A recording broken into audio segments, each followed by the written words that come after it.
আজহারুল ইসলাম লিখেছেন, একটু নামাজ কালাম করলে বা ভালো কাজ করলেই মনের ভিতরে অহংকার চলে আসে, এ থেকে বেঁচে থাকার উপায় কি? অহংকার থেকে বেঁচে থাকার জন্য প্রথমত আমার চাইতে আরও অনেক ভালো ইবাদতবন্দি করছেন সে মানুষগুলোর কথা চিন্তা করা যেতে পারে, কল্পনা করা যেতে পারে, মাথায় আনা যেতে পারে, স্মরণ করা যেতে পারে। সেই সাথে আমার সালাত যেভাবে হওয়া দরকার, আল্লাহর বান্দিগি যেভাবে হওয়া দরকার, আল্লাহ আমাকে যেভাবে একটি সুন্দর জীবন দিয়েছেন, সুন্দর শরীর দিয়েছেন, সুস্থতা দিয়েছেন, অসংখ্য নেয়ামতের মধ্যে আল্লাহ তাআলা আমাকে ডুবিয়ে রেখেছেন, সেখানে আমি আল্লাহ সুবহানাহু ওয়া তাআলার এত নেয়ামত পাওয়ার পরও ইবাদত যে করছি, নামাজ সঠিকভাবে আদায় করছি না, মনোযোগ ঠিকমতো থাকছে না, আমার ত্রুটিগুলো নিয়ে পর্যালোচনা হওয়া দরকার, স্মরণ হওয়া দরকার, তাহলে সেক্ষেত্রে অহংকার আসবে না। তাছাড়া যে কোনো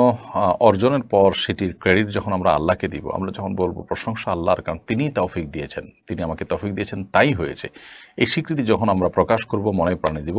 তখন আমাদের মধ্যে অহংকার আসার সুযোগ লাভ করবে না। আল্লাহর কাছে পানাহ চাইতে হবে এবং দোয়া পড়া যেতে পারে, আল্লাহুম্মা জাআলনি ফি আইনি সগীরা, আল্লাহ আমাকে আমার নিজের চোখে আপনি ছোট এবং সাধারণ তুচ্ছ আপনি করে দিন।